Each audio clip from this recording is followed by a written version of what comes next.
Hello viewers, আসসালামু আলাইকুম রহমতুল্লাহি ওয়া বারাকাতুহু। কেমন আছেন সবাই? আশা করি সবাই ভালো আছেন। সবাইকে ভিকেল হিস্ট্রিতে স্বাগতম আজকের ভিডিওটি দেখার জন্য।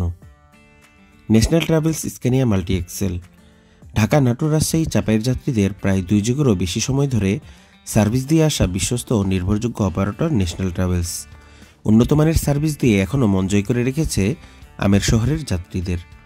ন্যাশনাল ট্রাভেলস রাজ রুটের যাত্রীদের রুচির কথা মাথায় রেখে 2018 সালে সুইডিশ ব্র্যান্ডের স্ক্যানিয়া চেসিসের ওপর মালয়েশিয়ান বিখ্যাত বডি তৈরিকারক প্রতিষ্ঠান এসকেএস থেকে বাসটিকে সম্পূর্ণ বডি করিয়ে নিয়ে আসে, যে বাসটি কাঁচা আম বাস নামেও পরিচিত যাত্রী ও ফ্যান মহলে।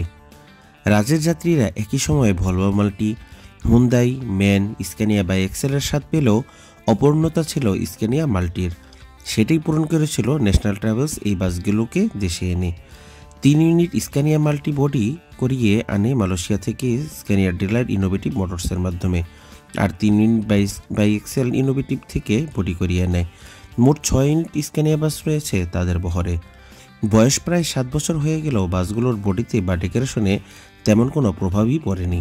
মনে হচ্ছে 2-3 বছর হয়েছে বয়স। এতটাই যত্ন নেয় ন্যাশনাল ট্রাভেলস তাদের বাসগুলোকে, সেই সাথে তাদের যাত্রীরাও যথেষ্ট এলিট শ্রেণীর, ফলে তাদেরও একটা ভূমিকা রয়েছে এই বাসগুলো ভালো থাকার পেছনে। তবে ডলার বৃদ্ধি, পিএলসি ঝামেলা ও ডিলারদের গাফলতির দরুন বর্তমানে আপগ্রেডেড বাসগুলো তো আসছেই না, বরং সেম গ্রেডের বাসও দেশে আসা অনিশ্চিত হয়ে পড়েছে। সুদিন ফিরে আসার অপেক্ষায় এগুলোই এখন শেষ ভরসা যাত্রীদের জন্য। ন্যাশনাল ট্রাভেলসের এই মাল্টি এক্সেল বাসগুলোর টাইম রোটেশন হয়। এগুলোতে ভ্রমণ করতে হলে কাউন্টার থেকে আগেই কনফার্ম হয়ে নিতে হয়। 31 আসনের এই বাসটিতে যা যা সুবিধা পাবেন: বিজনেস ক্লাস ফরম্যাটে সোফা আসনের সিট, যাতে বসে আরামে ভ্রমণ করতে পারবেন।